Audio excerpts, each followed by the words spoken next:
Hoje, a conclusão da conversa com Nicodemos. Na primeira leitura, continuação de Atos, os apóstolos tinham sido presos, o anjo os libertou, eles voltaram para o templo, conforme o Espírito Santo havia mandado, e aqui eles são capturados de novo. Dois grandes destaques nessa leitura. O primeiro, olha só a resposta que os apóstolos, sobretudo Pedro, liderando os apóstolos, dá para os judeus. É preciso obedecer a Deus antes que aos homens. Atenção, pessoal, isso aqui não é um libelo contra as autoridades, tá?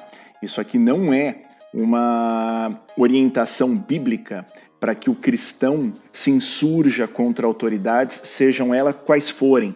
Muito pelo contrário, a pregação bíblica correta é a de que o cristão tem que obedecer às autoridades, sempre, exceto numa circunstância, que é essa aqui. Jamais alguém poderia se deixar levar ou obedecer a algo que contraria a vontade de Deus. Agora, a interpretação correta dessa frase vai muito além de pensar apenas em autoridades. Obedecer primeiro a Deus antes que os homens e depois os homens significa, antes de mais nada, você como homem. Quer dizer que primeiro você vai obedecer a Deus e não a sua mente, e não as suas inclinações.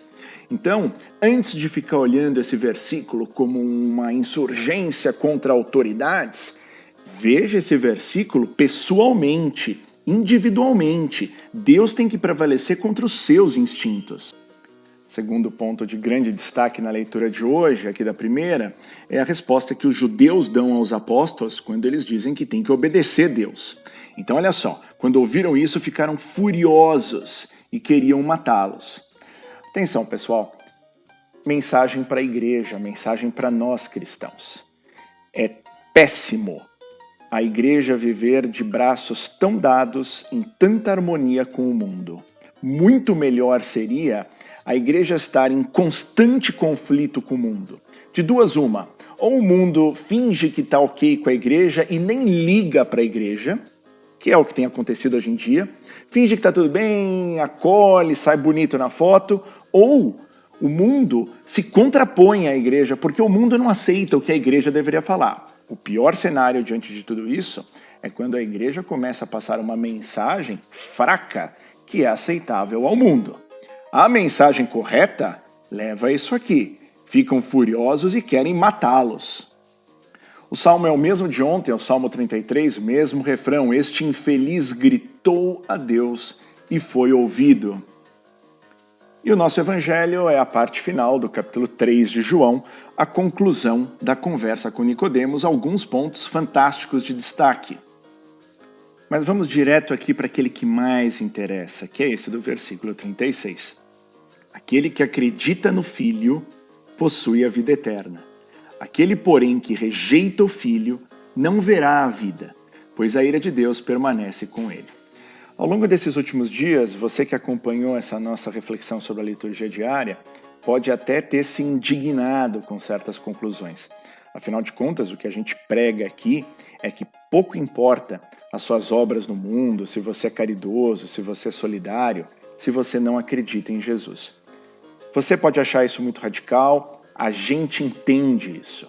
A gente sabe o quão difícil é compreender isso, porque no imaginário geral, o ser um bom cristão é realizar obras humanas.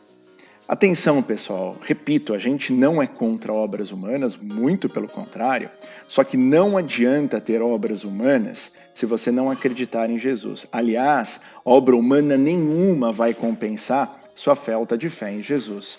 Então, atenção, pessoal. Essas frases, elas não podem ser objeto de interpretações politicamente corretas. Pode até ser difícil de entender e de concordar. Isso é uma coisa. Mas o fato de você não entender e não concordar não pode levar a interpretações que botem panos quentes nas coisas.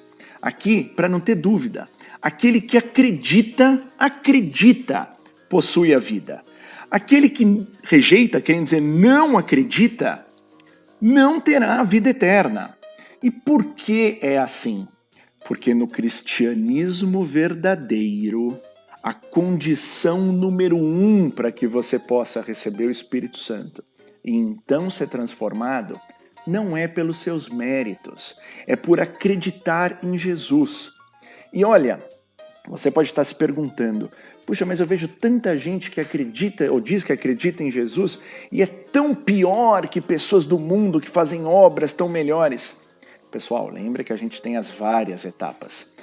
As outras etapas depois de acreditar está em receber o Espírito Santo e a partir daí ser transformado.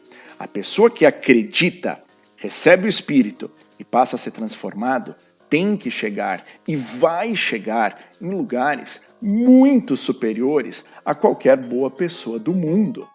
O erro grave, e um erro grave às vezes da própria igreja, é botar todo mundo nivelado como sendo a única característica positiva realizar obras humanas. Isso é um mau cristianismo, isso é a igreja derrotada. A igreja verdadeira, pessoal, o cristão verdadeiro é o que está preocupado com a conversão. A conversão significa acreditar em Jesus. Então, ainda que você tenha dificuldade, ainda que isso soe estranho, radical, xiita, leia esse versículo e reflita sobre ele. Ou Jesus mentiu, se não for isso, ou a gente está interpretando errado, ou é a verdade, e naturalmente a gente está aqui afirmando que é a verdade, e a gente precisa então humildemente entender o que é isso aqui. Aquele que acredita possui a vida eterna, aquele que não acredita, por melhor que seja, não possui a vida. E ainda fala de uma ira de Deus. Atenção, pessoal, isso é extraordinário. Reflita sobre isso.